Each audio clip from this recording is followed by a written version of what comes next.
Sebaik-baik sahabat yang paling utama, para sahabat itu generasi yang paling mulia, dan yang paling mulia dari generasi para sahabat, bahkan juga umat Nabi Muhammad secara keseluruhan, adalah man wuliyal khilafah, yaitu mereka yang diangkat menjadi khalifatul Rasulullah sallallahu alaihi wasallam, yaitu al-khulafa ar-rasyidun.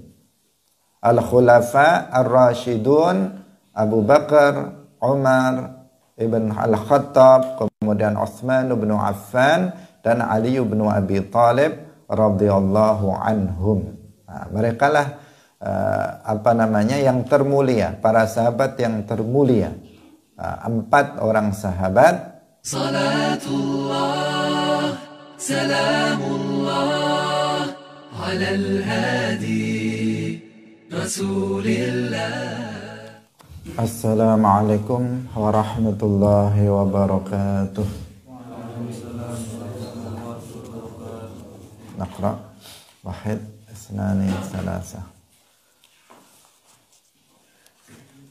Wa nasakhuhu li syar'i ghairihi waqa' حتما آذل الله من له منع ونسخ بعض شرعه بالبعض أجز وما في ذا له من غض ومعجزته كثيرة غرر منها كلام الله معجز البشر واجزم بمعراج النبي كما رووا وبرئا لعائشة مما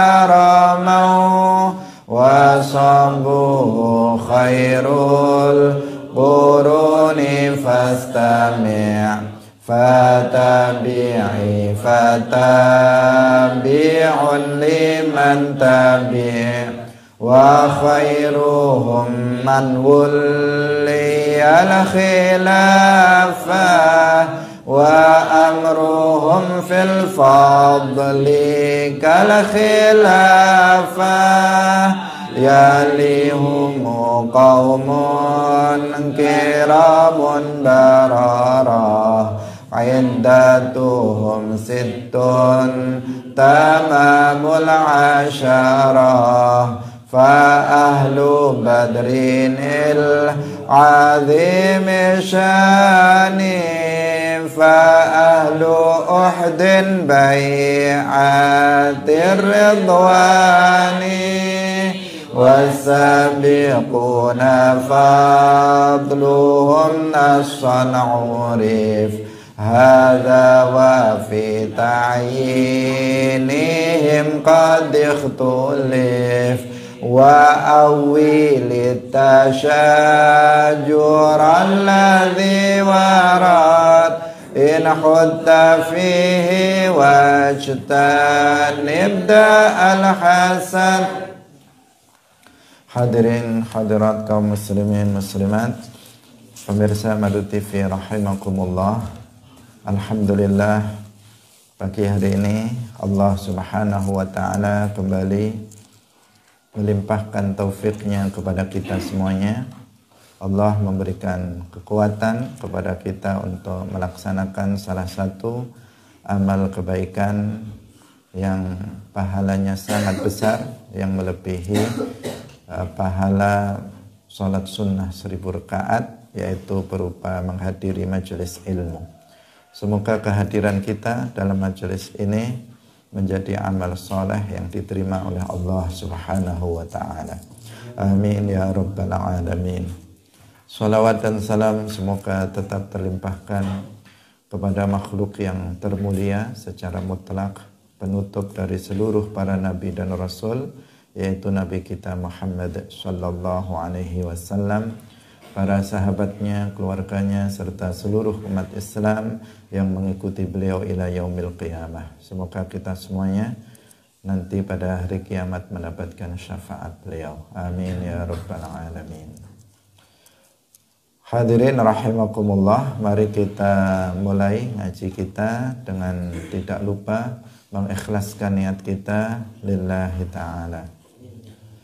Qala al-muallif rahimahullahu ta'ala wa sahbuhu khairul quruni fastami' fatabi'i fatabi'un liman tabi' wa khairuhum man wulliyal khilafah wa amruhum fil fadli kal khilafah wa khairuhum lan utawi saapi-apike para sahabat iku man atau saapi-apike para sahabat tabi'in dan tabi'it tabi'in atau saapi-apike umat Nabi Muhammad iku man wong wuliya kang ten angkat sapa man al khilafah ing dadi khalifah wa amruhum lan utawi perkarane man wuli al khilafah fil fadli ing dalam kautamaane iku kal khilafah kaya khilafah, urutan khilafah. Hadirin hadirat kaum muslimin muslimat rahimakumullah, kita masih melanjutkan pembahasan tentang urutan keutamaan dari umat Nabi Muhammad sallallahu alaihi wasallam.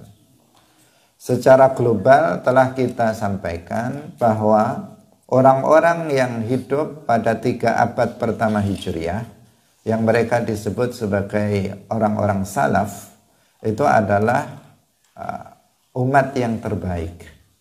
Para sahabat, tabi'in, kemudian para tabi'in atau atba'ut tabi'in.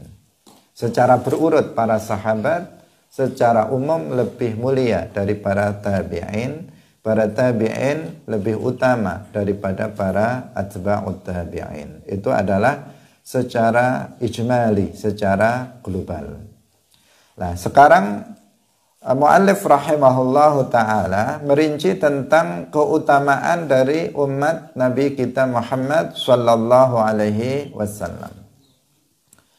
Bahwa beliau mengatakan sebaik-baik sahabat yang paling utama, para sahabat itu generasi yang paling mulia, dan yang paling mulia dari generasi para sahabat, bahkan juga umat Nabi Muhammad secara keseluruhan, adalah man wuliyal khilafah, yaitu mereka yang diangkat menjadi khalifatu Rasulullah sallallahu alaihi wasallam, yaitu al-khulafa ar-rasyidun. Al-khulafa ar-rasyidun Abu Bakar, Umar ibn al-Khattab, kemudian Utsman ibn Affan dan Ali ibn Abi Thalib radhiyallahu anhum. Nah, mereka lah yang termulia, para sahabat yang termulia. 4 orang sahabat yang diangkat menjadi khalifah setelah Rasulullah sallallahu alaihi wasallam. Dan mereka 4 orang sahabat inilah yang dimaksud. Karena Rasulullah sallallahu alaihi wasallam pernah bersabda, al-khilafatu ba'di 30 sanatan, thumma ba'daha mulkun adudun. Khilafah setelahku itu ada 30 tahun. Ada 30 tahun, dan setelahnya itu kerajaan yang penuh dengan kezoliman. Mulkun adudun. Dalam riwayat yang lain, atau dalam riwayat ini dijelaskan bahwa kekhalifahan atau khilafah maksudnya al-khulafa ar-rasyidun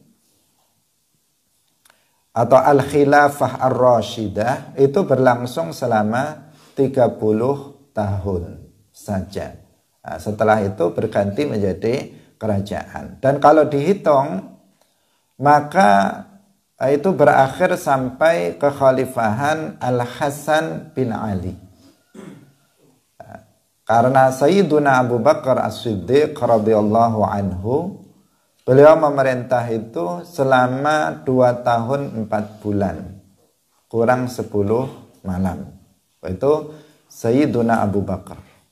Sementara Sayyiduna Umar bin Khattab radhiyallahu anhu, itu beliau menjadi khalifah selama 10 tahun 6 bulan dan 4 hari.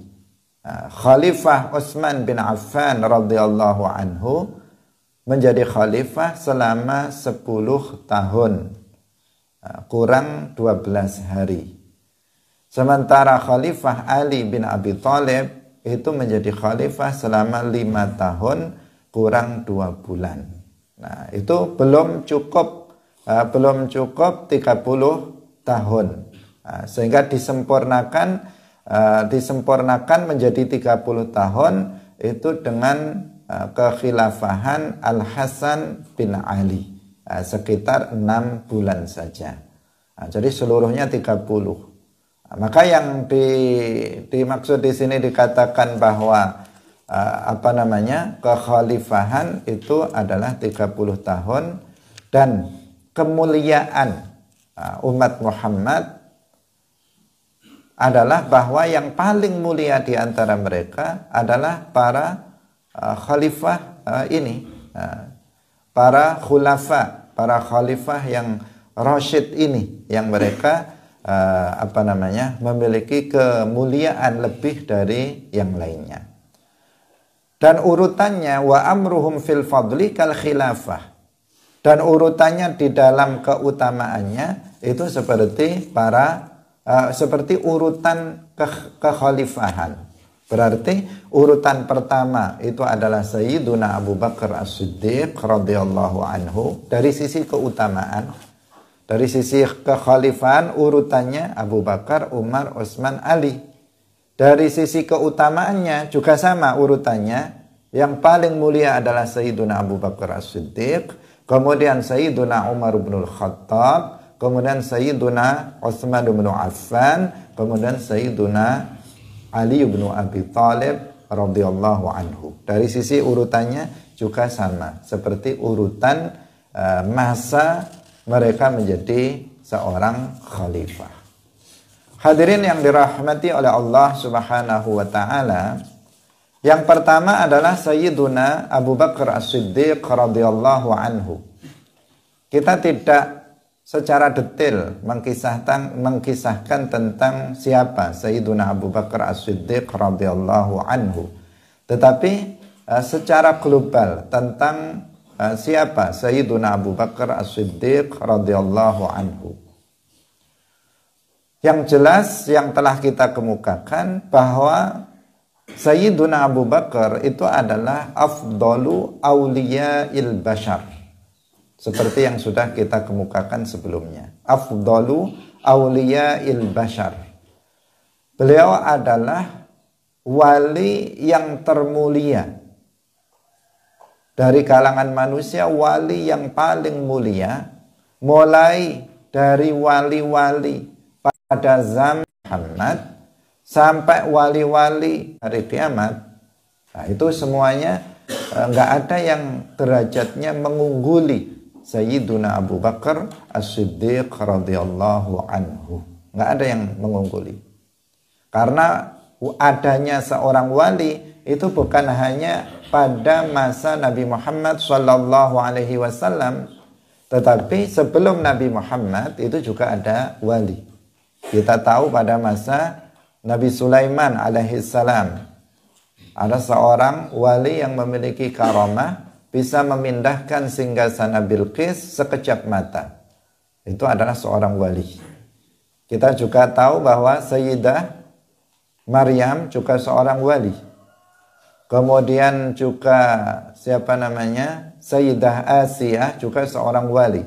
Nah, banyak di antara para aulia juga yang hidup sebelum Nabi Muhammad sallallahu alaihi wasallam. Tetapi afdalu awliya'il bashar, wali yang termulia dari seluruh para wali sebelum Nabi Muhammad dan setelahnya itu adalah Sayyiduna Abu Bakar As-Siddiq radhiyallahu anhu. Para aulia yang lainnya derajatnya di bawah Sayyidina Abu Bakar As-Siddiq radhiyallahu anhu. Dahulu nama beliau itu Abdul Ka'bah, kemudian diganti oleh Rasulullah Shallallahu Alaihi Wasallam dengan Abdullah, sehingga nama beliau Abdullah ibn Abi Quhafah. Itu nama asli dari Abu Bakar As-Siddiq radhiyallahu anhu. Kalau Abu Bakar itu kunyah dari beliau, laqabnya adalah As-Siddiq. Beliau disebut sebagai As-Siddiq karena beliau selalu membenarkan Rasulullah Shallallahu Alaihi Wasallam. Tanpa berpikir beliau langsung membenarkan apapun yang disampaikan oleh Rasulullah, termasuk tentang peristiwa Al-Isra wal Mi'raj yang sudah kita jelaskan sebelumnya.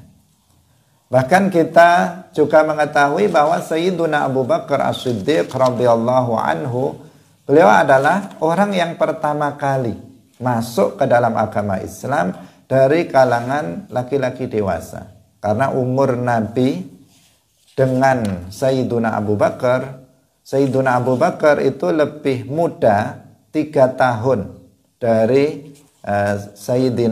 dari Nabi Muhammad sallallahu alaihi wasallam. Jadi Nabi Muhammad itu lebih tua 2 atau 3 tahun dari Nabi kita Muhammad, dari Sayyidina Abu Bakar As-Siddiq radhiyallahu anhu.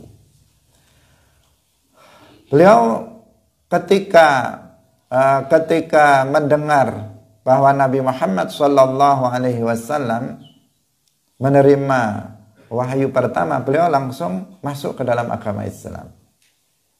Kenapa? Karena sebelumnya beliau itu pernah bermimpi. Ketika beliau dalam perjalanan di Syam, beliau bermimpi bahwa matahari dan bulan itu turun ke dalam kamar beliau. Kemudian beliau mengambil matahari dan bulan itu dan meletakkannya di dadanya. Ketika itu beliau kemudian bertanya tentang apa takwil dari mimpi beliau itu kepada seorang rohib. Dan dijawab oleh rohib itu bahwa kamu ini nanti akan pada zaman kamu, pada masa kamu itu nanti ada seorang laki-laki yang bernama Muhammad Al-Amin yang kamu akan mengikuti dia. Kamu akan mengikuti dia. Dia adalah seorang nabi akhir zaman. Kamu akan masuk ke dalam agamanya dan kamu akan menjadi menteri dan khalifahnya setelah penggantinya setelah beliau. Saya sudah melihat sifat-sifatnya, kata rohib itu, sifat-sifatnya dalam kitab Taurat dan Zabur. Ini takwilan mimpi itu. Sehingga setelah itu Sayyiduna Abu Bakar As-Siddiq radhiyallahu anhu itu selalu merindukan Nabi kita Muhammad sallallahu alaihi wasallam, dan ketika mendengar Nabi Muhammad sallallahu alaihi wasallam, beliau langsung dan masuk ke ingin melihat langsung Rasulullah.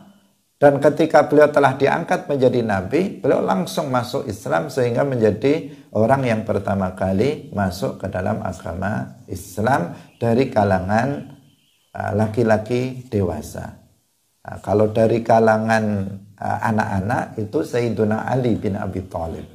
Kalau dari kalangan perempuan itu istri Nabi, yaitu Khadijah bintu Khuwailid. Hadirin rahimakumullah, Sayyiduna Abu Bakar As-Siddiq radhiyallahu anhu selalu bersama Nabi. Beliau mengikuti seluruh peperangan yang diikuti oleh Rasulullah, yang dipimpin oleh Rasulullah sallallahu alaihi wasallam. Dan banyak sekali orang orang-orang besar yang masuk Islamnya itu di tangan Sayyiduna Utsman bin Affan. Karena sebab Sayyiduna Abu Bakar, kemudian banyak orang yang masuk ke dalam agama Islam. Bahkan tokoh-tokoh besar yang tergolong sebagai al-asyarah al-mubasysyirin bil jannah, 10 orang yang dikabarkan akan masuk surga, itu juga masuk Islamnya di tangan Sayyiduna Abu Bakar. Di antaranya adalah Utsman bin Affan. Itu masuk Islamnya Abu Bakar yang menjadi penyebabnya. Dengan hidayah Allah tentu saja, tetapi Sayyiduna Abu Bakar yang memasukkannya ke dalam Islam. Demikian juga Talhah ibn Ubaidillah, termasuk juga minal mubasysyirin bil jannah, itu yang memasukkannya ke dalam Islam juga Sayyiduna Abu Bakar. Az-Zubair ibn al-Awwam, ini juga tokoh minal mubasysyirin bil jannah. Sa'id bin Abi Waqqas, Abdurrahman bin Auf, mereka tokoh-tokoh besar dari para sahabat yang dikabarkan oleh Nabi akan masuk surga. Yang memasukkannya ke dalam Islam itu adalah Sayyiduna Abu Bakar As-Siddiq radhiyallahu anhu. Bahkan beliau banyak sekali membeli budak kemudian masuk ke dalam agama Islam. Di antaranya Bilal bin Rabah. Dalam kisah yang sangat terkenal, ketika Bilal bin Rabah itu disiksa oleh tuannya karena masuk Islam, kemudian dibeli oleh Sayyiduna Abu Bakar, kemudian dia bebas dan kemudian menjadi muadzin Rasulullah sallallahu alaihi wasallam. Jadi memang luar biasa kemuliaan dari Sayyiduna Abu Bakar As-Siddiq radhiyallahu anhu ini. Sehingga nggak ada sahabat yang bisa mengungguli kebaikan dari Sayyiduna Abu Bakar As-Siddiq radhiyallahu anhu. Pernah suatu ketika Umar bin Al-Khattab radhiyallahu anhu itu ingin untuk mendahului Abu Bakar dalam kebaikan. Umar tidak diragukan, beliau nomor 2 setelah Abu Bakar. Tetapi suatu ketika beliau ingin ingin melebihi, namanya fastabiqul khairat, berlomba-lomba dalam kebaikan. Beliau ingin mendahului Sayyiduna Abu Bakar dalam kebaikan. Sehingga kemudian Sayyiduna Umar itu mengeluarkan separuh hartanya untuk diinfakkan, untuk disedekahkan. Kemudian ditanya, Sayyiduna Umar ditanya, bagaimana dengan keluargamu? Sayyiduna Umar kemudian mengatakan separuhnya untuk keluargaku, separuh saya sedekahkan. Kemudian datang Abu Bakar As-Siddiq radhiyallahu anhu juga bersedekah dengan melakukan yang sama. Ketika ditanya oleh Rasulullah, untuk keluargamu bagaimana? Beliau mengatakan, abqaitu lahumullah wa rasulahu. Saya sisakan untuk keluargaku itu adalah Allah dan Rasulnya. Artinya seluruh hartanya itu ternyata diberikan semuanya untuk berinfak, untuk bersedekah, tidak disisakan untuk keluarganya, dan beliau serahkan keluarganya kepada Allah Subhanahu wa taala yang akan memberikan rizki kepada mereka. Artinya apa? Masih melebihi Sayyiduna Umar. Sayyidina Umar masih menyisakan separuh dari hartanya untuk keluarganya. Sementara Sayyiduna Abu Bakar udah seluruhnya diberikan untuk Islam. Kemudian Sayyiduna Abu Bakar bertawakal kepada Allah untuk keluarganya. Sehingga kemudian Sayyiduna Umar yang tahu, kemudian beliau mengatakan, la usabiquka ila syai'in abadan. Saya nggak akan bisa untuk mendahului kamu dalam kebaikan selamanya. Nah, itu kemuliaan dari Sayyiduna Abu Bakar radhiyallahu anhu. Bahkan Rasulullah Shallallahu Alaihi Wasallam itu pernah berdoa untuk Sayyiduna Abu Bakar As-Siddiq radhiyallahu anhu. Beliau mengatakan, Allahumma ja'al Aba Bakrin ma'i fi darajati yaumal qiyamah. Ya Allah, jadikanlah Abu Bakar bersamaku dalam derajatku pada hari kiamat. Dan kemudian beliau menerima wahyu bahwasanya doa beliau itu dikabulkan oleh Allah Subhanahu wa taala, sehingga Sayyiduna Abu Bakar ini memang derajatnya indallah itu sangat tinggi.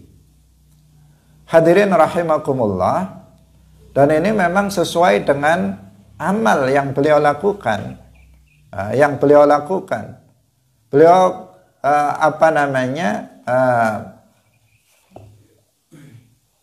beliau perannya dalam dakwah Islam itu begitu sangat besar. Karena beliau pertama kali masuk ke dalam agama Islam, dia yang berdakwah, dan banyak sekali tadi kita katakan orang yang masuk Islam di tangan Sayyiduna Abu Bakar As-Siddiq. Selain itu ibadahnya, kezuhudannya, kewaroannya itu memang luar biasa, melebihi dari para sahabat yang lainnya. Di antara kisah yang terkenal, suatu ketika beliau datang ke rumah beliau di suatu malam, kemudian beliau langsung memakan sebuah kurma yang itu dihasilkan oleh seorang budaknya. Langsung beliau makan. Padahal biasanya beliau itu kalau memakannya, beliau akan bertanya terlebih dahulu, ini makanan dari mana? Kalau sudah jelas halalnya, maka kemudian beliau makan. Kalau nggak jelas kehalalannya, maka beliau tidak memakannya karena kewaroannya. Tetapi suatu malam karena beliau sedang lapar, ketika pulang melihat makanan, kemudian beliau langsung makan. Ketika sampai ke lehernya, kemudian beliau teringat, loh, saya kok tidak bertanya dulu ini tadi. Ketika ditanya, budaknya ketika masih berada di sini, beliau bertanya kepada budaknya, ini tadi makanan dari mana? Ternyata makanan yang dibawa itu makanan yang tidak jelas asal usulnya dari budaknya itu. Apa yang beliau lakukan? Beliau langsung memasukkan jarinya dan mengeluarkan makanan itu, memuntahkannya kembali, makanan yang sudah berada di tenggorokannya itu, sampai kemudian keluar. Beliau kemudian menyebut hadis Rasulullah Shallallahu Alaihi Wasallam, kullu jasadin, atau dalam riwayat yang lain, kullu lahmin nabata min suhtin fannaru aula bihi. Setiap jasad atau setiap daging yang tumbuh dari makanan yang haram, maka neraka lebih utama bagi dia. Jadi beliau tidak mau ada daging sedikit pun yang tumbuh dalam diri beliau yang itu berasal dari makanan yang haram. Itu Sayyiduna Abu Bakar orangnya sangat wari', sangat warok sekali, sangat berhati-hati sekali dalam persoalan makanan. Hadirin ya rahimakumullah. Kemudian Sayyiduna Abu Bakar As-Siddiq radhiyallahu anhu ini juga mertuanya Rasulullah Shallallahu Alaihi Wasallam. Meskipun umur Sayyiduna Abu Bakar itu lebih muda dari Rasulullah, tetapi Sayyiduna Abu Bakar ini beliau adalah sahabatnya Nabi yang terdekat. Saking dekatnya, beliau selalu menyertai Nabi. Bahkan setelah wafatnya, Sayyiduna Abu Bakar juga di sampingnya. Makamnya dengan kehendak Allah, makam Sayyiduna Abu Bakar itu berada di samping makam Rasulullah Shallallahu Alaihi Wasallam. Kepala beliau berada di pundak Nabi, di samping di pundaknya Rasulullah Shallallahu Alaihi Wasallam. Saking dekatnya Sayyiduna Abu Bakar dengan Rasulullah Shallallahu Alaihi Wasallam. Putri Sayyiduna Abu Bakar yang bernama Sayyidah Aisyah radhiyallahu anha yang kemarin kita ceritakan, itu adalah putri Sayyiduna Abu Bakar. Yang kemarin kita ceritakan sebuah hadis. Ketika Rasulullah ditanya, siapa perempuan yang paling engkau cintai wahai Rasulullah? Rasulullah menjawab, Aisyah. siapa laki-laki yang paling engkau cintai wahai Rasulullah? Abuha, ayahnya Aisyah. Itu orang yang paling aku cintai, yang paling dicintai oleh Rasulullah Sallallahu Alaihi Wasallam.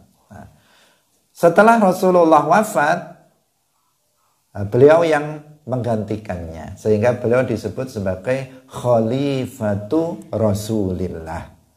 Khalifatu Rasulillah artinya pengganti Rasulillah. Jadi khalifah itu artinya pengganti. Khalifatu Rasulillah artinya pengganti Rasulillah Sallallahu Alaihi Wasallam, bukan sebagai seorang nabi, karena nabi sudah nggak ada. Yang diangkat menjadi nabi sudah nggak ada setelah nabi kita Muhammad Sallallahu Alaihi Wasallam. Tetapi beliau yang memimpin umat Islam setelah Rasulullah Sallallahu Alaihi Wasallam. Dengan melalui pemilihan dari kalangan sahabat, perwakilan dari sahabat Muhajirin dan sahabat Ansar, dan beliaulah yang yang paling berhak untuk menjadi Khalifatul Rasulillah, karena memang sudah diisyaratkan sebelumnya ketika Rasulullah Shallallahu Alaihi Wasallam itu sakit dan tidak bisa menjadi imam salat, yang diperintah oleh Nabi untuk menggantikan beliau sebagai imam salat adalah Sayyiduna Abu Bakar As-Siddiq radhiyallahu anhu. Dan ini menunjukkan bahwa pengganti Nabi setelah wafatnya Nabi adalah Sayyiduna Abu Bakar As-Siddiq radhiyallahu anhu. Maka beliaulah yang kemudian diangkat menjadi Khalifatul Rasulillah. Setelah beliau diangkat menjadi khalifah, banyak sekali yang beliau lakukan. Beliau banyak sekali yang dilakukan untuk kepentingan dakwah Islam, meluasnya dakwah Islam, sehingga Islam menyebar kemana-mana, juga dengan salah satunya dengan berkat Sayyiduna Abu Bakar As-Siddiq. Beliau memerangi orang-orang yang murtad setelah wafatnya Nabi. Beliau memerangi orang-orang yang mengaku menjadi Nabi setelah Nabi Muhammad, seperti Musailimah Al-Kadzab. Beliau juga memerangi mereka yang nggak mau membayar zakat, bukan karena beliau mengkafirkannya, tetapi karena mereka memiliki kekuatan yang melawan khalifah, sehingga kemudian mereka diperangi oleh Sayyiduna Abu Bakar agar mereka bisa membayarkan zakatnya. Dan masih banyak lagi yang beliau lakukan, di antaranya beliau juga yang memiliki jasa mengumpulkan Al-Quran, karena sudah banyak para hufad, orang-orang yang hafal Al-Quran, banyak yang wafat dalam perang Yamamah, sehingga Sayyiduna Umar bin Khattab radhiyallahu anhu ketika itu datang kepada kepada Sayyiduna Abu Bakar Khalifatul Rasulillah untuk mengusulkan agar Al-Quran dikumpulkan. Karena pada masa Rasulullah Al-Quran itu belum dikumpulkan menjadi satu. Ditulis oleh para katabatul wahyi, kutabul wahyi, para penulis wahyu dari para sahabat. Ditulis tetapi masih berserakan di mana-mana. Sebagian ada yang di sahabat ini, sebagian ada yang di sahabat sana, ada yang di sebagian sahabat yang lain. Belum dikumpulkan menjadi satu. Maka Sayyiduna Umar kemudian mengusulkan, ini sudah banyak para hafid, orang-orang yang menghafal Al-Quran, banyak yang wafat dalam perang Yamamah. Maka beliau mengusulkan agar nanti tidak hilang Al-Quran ini, agar Al-Quran itu dikumpulkan. Pada awalnya Sayyiduna Abu Bakar itu takut untuk melakukannya, karena beliau orang yang sangat berhati-hati. Sangat berhati-hati karena itu bid'ah, nggak pernah dilakukan oleh Rasulullah. Beliau mengatakan, bagaimana mungkin saya melakukan sesuatu yang nggak pernah dilakukan Rasulullah? Rasulullah nggak memerintahkannya, Rasulullah nggak melakukannya, bagaimana aku melakukannya? Awalnya begitu. Tetapi kemudian Sayyiduna Umar meyakinkan kepada Sayyiduna Abu Bakar bahwa ini adalah dalamnya ada kebaikan untuk keberlangsungan Islam. Akhirnya apa? Sayyiduna Abu Bakar menerimanya dan melakukan jam'ul Quran. Ini menunjukkan ada bid'ah yang hasanah. Ada bid'ah yang hasanah. Yang pertama, beliau enggan untuk melakukannya karena itu tidak ada, dilakukan dan diperintahkan oleh Nabi. Artinya sesuatu yang bid'ah. Tetapi kemudian beliau menerimanya karena dalam bid'ah itu terdapat kebaikan. Sebagaimana diyakinkan oleh Sayyidina Umar. Maka berarti ini adalah sesuatu bid'ah yang baik yang beliau harus melakukannya. Sehingga dilakukanlah jam'ul Quran oleh Sayyiduna Abu Bakar As-Siddiq radhiyallahu anhu. Hadirin yang dirahmati oleh Allah Subhanahu wa taala, sampai kemudian beliau wafat.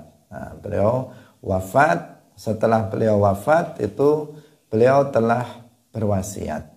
Beliau berwasiat bahwa pengganti beliau adalah Umar bin Khattab radhiyallahu anhu. Jadi tidak melalui pemilihan sebagaimana Sayyiduna Abu Bakar As-Siddiq radhiyallahu anhu ketika beliau diangkat menjadi seorang khalifah dengan pilihan. Sayyiduna Umar bin Khattab itu kemudian ditunjuk ketika beliau sakit, beliau menunjuk Sayyiduna Abu Bakar untuk Sayyiduna Umar bin Khattab untuk menggantikan beliau menjadi khalifah. Khalifati Rasulillah. Khalifati Rasulillah. Khalifatu Rasulillah siapa? Abu Bakar. Sementara Umar itu pengganti dari penggantinya Nabi. Khalifati Rasulillah. Karena panjang, maka kemudian Sayyiduna Umar, bukan karena panjang juga, tetapi karena ketawaduan juga dari Sayyiduna Umar, kemudian beliau mengatakan, panggil saja Amirul Mukminin. Maka sebutan Amirul Mukminin itu pertama kali adalah pada masa Sayyiduna Sayyiduna Umar, untuk Sayyidina Umar bin Khattab radhiyallahu anhu. Abu Bakar tidak dipanggil Amirul Mukminin. Umar baru yang pertama kali dipanggil dengan Amirul Mukminin. Kalau Sayyiduna Abu Bakar dipanggil dengan sebutan Khalifatu Rasulillah. Hadirin yang dirahmati oleh Allah Subhanahu wa taala. Yang berikutnya, urutan yang kedua dari kemuliaan umat Nabi Muhammad itu adalah Sayyiduna Umar bin Khattab radhiyallahu anhu. Sebagaimana urutan khalifah yang kedua adalah Al-Khalifatu Tsani itu Umar bin Khattab. Dari sisi kemuliaan itu yang kedua juga Umar bin Khattab radhiyallahu anhu. Beliau adalah Abu Hafs Umar bin Khattab. Namanya Abu Hafs Umar bin Khattab. Itu nama beliau. Dan Sayyiduna Umar itu tadi kunyahnya Abu Hafs, sementara lakabnya itu Al-Faruq. Al-Faruq beliau disebut seperti itu karena beliau seorang yang sangat pemberani, membedakan atau yang hak dan yang batil. Beliau dikenal sebagai seorang sahabat yang sangat kuat dan seorang sahabat yang pemberani, sampai-sampai bukan hanya manusia, setan pun itu takut berpapasan dengan Sayyiduna Umar bin Khattab radhiyallahu anhu. Pernah disampaikan oleh Nabi bahwasanya setan itu kalau berpapasan dengan Nabi, maka dia akan mencari jalan yang lain. Misalnya setan mau lewat, kok di sana ada Sayyidina Umar mau lewat, maka dia cari jalan yang lain. Takut berpapasan bertemu dengan Umar bin Khattab radhiyallahu anhu. Karena memang beliau orang yang sangat kuat dan sangat tegas dalam membela kebenaran, mana yang hak dan mana yang batil. Bahkan dikenal pula beliau ketika hijrah Ini tidak seperti sahabat-sahabat yang lainnya. Kalau para sahabat yang lainnya berangkat ya berangkat hijrah. Tapi kalau Sayyidina Umar itu malah kabar-kabar, memberitahukan kepada orang-orang Quraisy di depan Ka'bah yang mereka menentang Islam, beliau hijrah diumumkan dengan mengatakan barang siapa yang ingin istrinya menjadi janda dan anaknya menjadi yatim, saya sekarang mau hijrah. Halangi saya di sana. Kalau mau istrinya menjadi janda, istrinya menjadi yatim. Gak ada satupun yang berani untuk menghadapi Sayyiduna Umar bin Khattab radhiyallahu anhu. Karena para sahabat ketika para kafir Quraisy ketika itu kan menghalang-halangi setiap orang yang mau pergi ke Madinah. Tapi Sayyiduna Umar malah mengumumkan, saya mau hijrah. Siapa yang mau berani menghalangi saya, halangilah. Tetapi nggak ada satupun yang berani terhadap Sayyiduna Umar bin Khattab radhiyallahu anhu. Hadirin yang dirahmati oleh Allah Subhanahu wa taala, dan telah kita ceritakan bagaimana Sayyiduna Umar masuk ke dalam agama Islam. Beliau karena melihat mukjizat Al-Qur'an ketika beliau sedang menghunuskan pedangnya dan mau membunuh Nabi kita Muhammad sallallahu alaihi wasallam. Di tengah jalan ada seseorang yang mencekatnya, yang dia juga sudah masuk Islam dan memberitahu bahwa adiknya dan suaminya itu sudah masuk Islam. Maka kemudian Umar ini datang kepada rumah adiknya dan ternyata betul telah masuk Islam. Sampai suami dari adiknya ini sempat dipukul oleh Sayyidina Umar. Tetapi keduanya sudah dengan terang-terangan masuk ke dalam agama Islam. Kemudian beliau pun membaca apa yang sedang dibaca oleh adiknya ketika tadi dia datang. Ketika dibacanya surat Toha, awal surat Toha, itu kemudian beliau mendapatkan hidayah Allah dan kemudian masuk ke dalam agama Islam. Menjadilah Sayyiduna Umar ini menjadi orang yang menjadi penguat daripada Islam, dakwah Islam. Setelah Umar bin Khattab masuk ke dalam agama Islam, ini Islam menjadi lebih kuat lagi dakwahnya. Karena ini orang yang luar biasa, dari sisi pengaruh dan kekuatannya luar biasa. Dan sebelumnya memang Nabi kita Muhammad sallallahu alaihi wasallam itu pernah berdoa. Beliau berdoa, ya Allah, kuatkanlah, muliakanlah Islam ini dengan salah satu dari dua Umar. Yang satu itu Umar bin Khattab, yang satu itu adalah Abu Jahal, yang namanya juga sama nama aslinya. Nah, kemudian ternyata dikabulkan doa Nabi ini. Yang diberikan hidayah oleh Allah itu adalah Umar bin Khattab radhiyallahu anhu, sedangkan Abu Jahal itu tetap dalam kekufurannya dan bahkan kemudian mati dalam keadaan kufur. Mati ketika perang Badar dalam keadaan kufur. Hadirin yang dirahmati oleh Allah Subhanahu wa taala.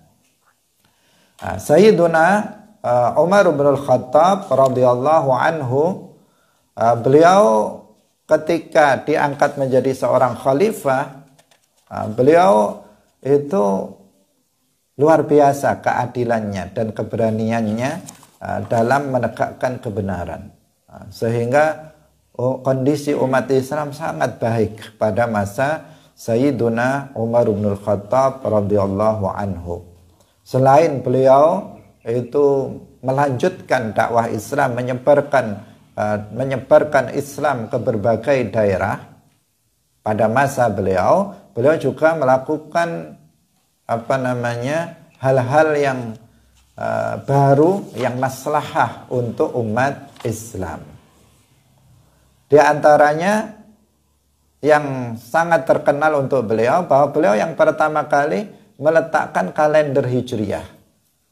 Yang membuat kalender Hijriyah itu didasarkan pada tahun hijrahnya Nabi, bukan bulan hijrahnya Nabi, pada tahun hijrahnya Nabi, bahwa tahun hijrahnya Nabi itu menjadi tahun 1 Hijriah. Itu adalah Sayyiduna Umar bin Khattab radhiyallahu anhu yang pertama menetapkannya, sehingga sampai sekarang umat Islam menggunakan kalender itu yang didasarkan pada peredaran bulan. Nah, itu Sayyiduna Umar pertama kali yang menetapkannya. Kemudian beliau juga orang yang pertama kali membuat jamaah tarawih pada masa Sayyidina Muhammad dan juga Sayyidina Abu Bakar. Salat malam di bulan Ramadan itu dilakukan sendiri-sendiri di dalam masjid, tapi sendiri-sendiri. Ada salat. Nah, ada yang jamaah juga, tetapi sendiri-sendiri, tidak satu imam, tidak di belakang satu imam. Sampai kemudian Sayyiduna Umar melihat bahwa ini sebaiknya dikumpulkan di belakang satu orang imam. Maka dilakukanlah itu.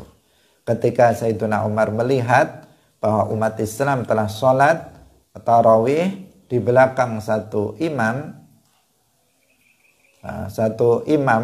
artinya berjamaah di belakang satu imam, kemudian Sayyiduna Umar beliau mengatakan ni'matil bid'ah hadhihi.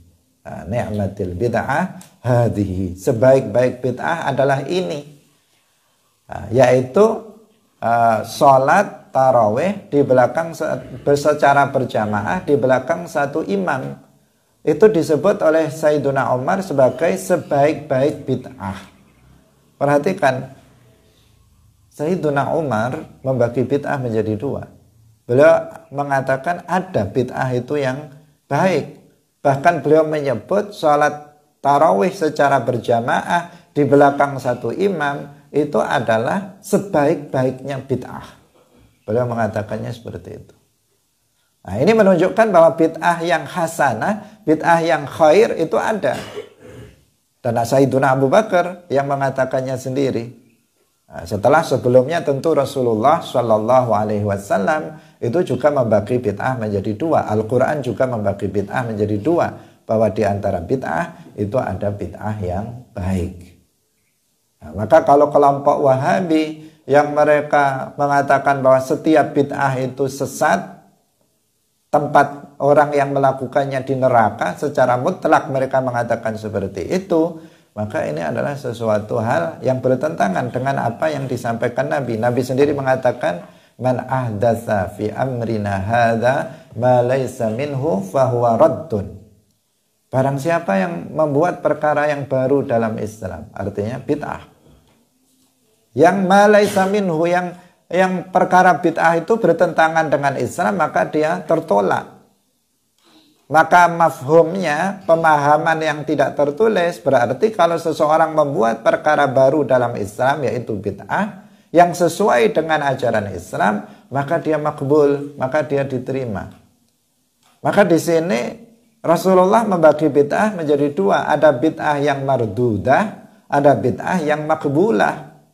Bid'ah yang ditolak itu apabila nggak sesuai dengan syariat Islam, dan bid'ah yang makbulah yang diterima itu adalah bid'ah yang sesuai dengan syariat Islam. Nah, Sayyiduna Umar juga demikian, sama dengan Nabi, beliau mengatakan ada bid'ah yang baik. Tadi pada masa Sayyiduna Abu Bakar juga membuat bid'ah yang baik, yaitu jam'ul Quran.